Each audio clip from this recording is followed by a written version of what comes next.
Jeg tænker, det må godt have lidt sødme, så vi kører den højt. Ja.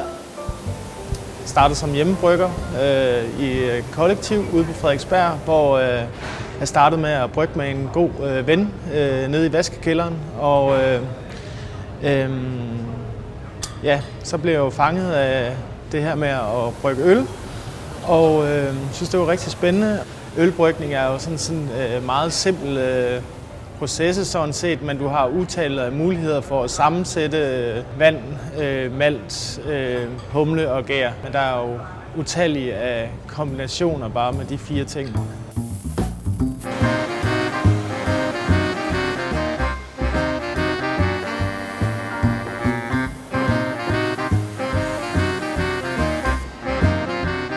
Anders Kissmeyer, som startede Nørrebro Bryghus, har et rigtig godt ry i de her mikrobrygkredse og har selvfølgelig været en inspirationskilde for mange af os mikrobryggere. Anders, han tog sin primære inspiration fra USA, hvor der eksisterede sådan en stor brewpub-revolution. Inspirationen fra USA er først og fremmest i øludvalget. Altså mere simpelthen at stjæle, låne inspirationer fra hele verden, ikke? Og det var der sgu ikke nogen, der rigtig havde gjort før her i landet. Nørrebro Bryghus har været frontløber for meget af det her special mikrobryg øl i Danmark, og har været med helt fra starten af, og har haft besøg af bryggere fra hele verden. Altså øjnene er åbnet for nogle ting, som man for 10 år siden, da vi startede, ikke rigtig længere var opmærksom på. Lige nu er det overhovedet ikke eksotisk for ganske almindelige mennesker at komme ind og bede om en pale ale, eller en India pale ale, eller en Weissbier, eller en stout, eller et eller andet. Det var der fandme ikke nogen, der vidste, hvad var for 10 år siden. Her i huset, der har vi jo et køkken, og hver måned så bliver der lavet en ny menu. Og allerede når kokken han går i gang, måske et par måneder før den næste menu skal på, kommer han ned til mig og siger, var der noget øl, du kunne tænke dig at brygge, der passer til den her ret? Vi har før i tiden skulle lave en dessert, som sådan en citrus-dessert, hvor vi så har specifikt fået ham til at brygge en hvedeøl med citrusfrugter, hvor han brugte skal fra citron, appelsin og lime. Jeg rent faktisk lave virkelig, virkelig veltillavet, fantastisk spændende brasserimad, som så passede til øllet. Det var der sgu ikke rigtig nogen, der havde gjort før.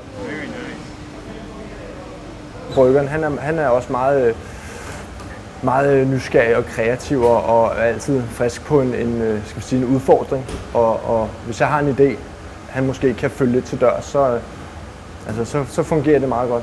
Der er plads til leg, og der er plads til at lave ekstreme ting. Der er plads til at lave spændende ting på alle mulige måder.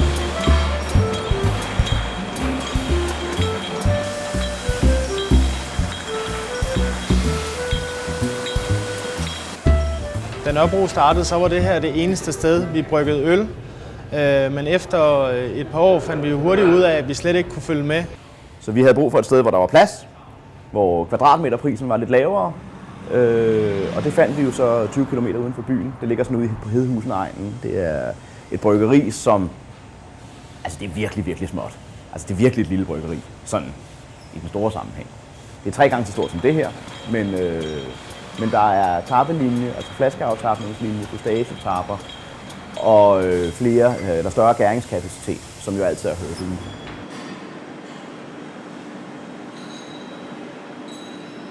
Fordi det er et produktionsbryggeri ude i Hedehusene, er det mere computerstyret.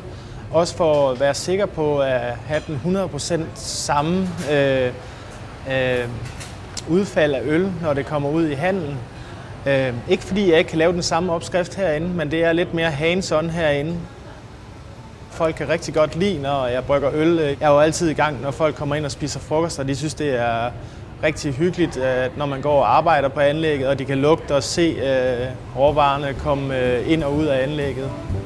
Så nu er kampen jo bare om at få fyldt tanken og få brandet os mere, så Nørrebro Bryghus kan blive ved med at leve mange år endnu.